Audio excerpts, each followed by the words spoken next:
Seorang bayi meninggal dunia di Rumah Sakit Umum Daerah Kabupaten Nganjuk. Anak dari pasangan Ferry Sujarwo dengan Arum Rosalina, warga desa Sonobekel, Kecamatan Tanjung Anom, Kabupaten Nganjuk, setelah menjalani perawatan selama 11 hari karena lahir prematur.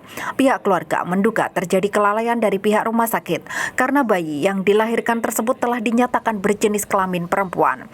Kabar itu pun diperkuat dengan adanya surat keterangan lahir dari rumah sakit yang menyatakan anak kedua pasangan Ferry dan Arum adalah perempuan.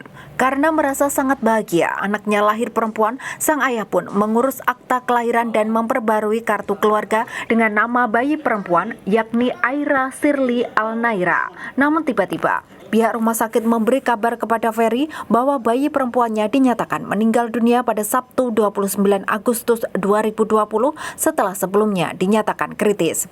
Jenazah bayi kemudian dipulangkan untuk segera dimakamkan. Namun kejanggalan terlihat saat jenazah bayi hendak dimandikan. Pihak keluarga mendapati jenis kelamin bayinya berubah menjadi laki-laki. Atas kejadian ini, pihak keluarga menuntut tanggung jawab kepada pihak RSUD Nganjuk dan berencana melaporkan kepada pihak kepolisian. Prayogo Laksono, kuasa hukum Ferry Sujarwo, mengaku akan membawa kasus tersebut ke ranah hukum, baik pidana maupun perdata jika ditemukan tindakan melawan hukum oleh tenaga medis rumah sakit. Pihak keluarga diberitahu bahwa anak yang telah dilahirkan tersebut meninggal dunia, kemudian dibawalah pulang oleh klien kami. Setelah dari rumah dibuka, tahu-tahu jenazah yang katanya sudah dimandikan di rumah sakit itu berubah berjenis kelamin perempuan. Maka dari itu, laki-laki, berjenis kelamin laki-laki. Maka dari itu kami sebagai kuasa hukum minimal akan mengambil upaya langkah-langkah tindakan hukum baik secara perdata maupun pidana, dan kami juga akan mengirimkan klarifikasi maupun somasi ke pihak rumah sakit tentang upaya hukum pidana maupun perdata. Akan kami gali terlebih dahulu dengan tim pasal apa yang harus diterapkan. Nanti setelahnya akan kita ambil upaya hukum lanjutan seperti itu. Ini sebetulnya masih tahapan kami kaji, dan ini masih bersifat internal kantor hukum kami.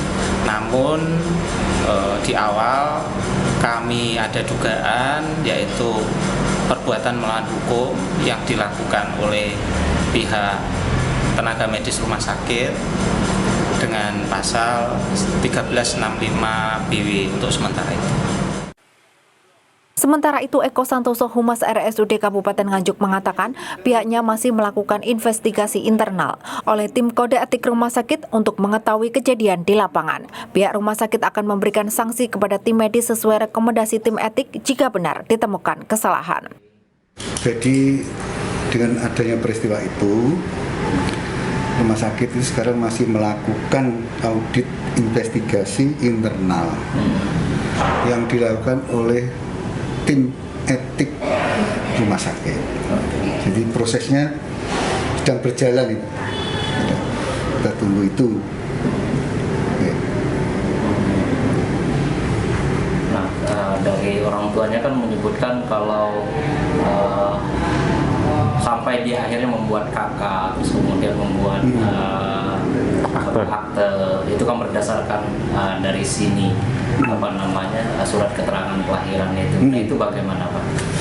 Nah, ya itu. Apa memungkinkan ini ada semacam kelalaian, keteledoran, atau mungkin seperti apa? Saya ya belum bisa itu, nunggu hasilnya dari ini semua, dari tim audit tadi. Artinya masih tunggu hasil. Iya. Butuh berapa lama, Pak? Ya secepatnya. Sekarang ini sedang proses ini di rumah sakit ini.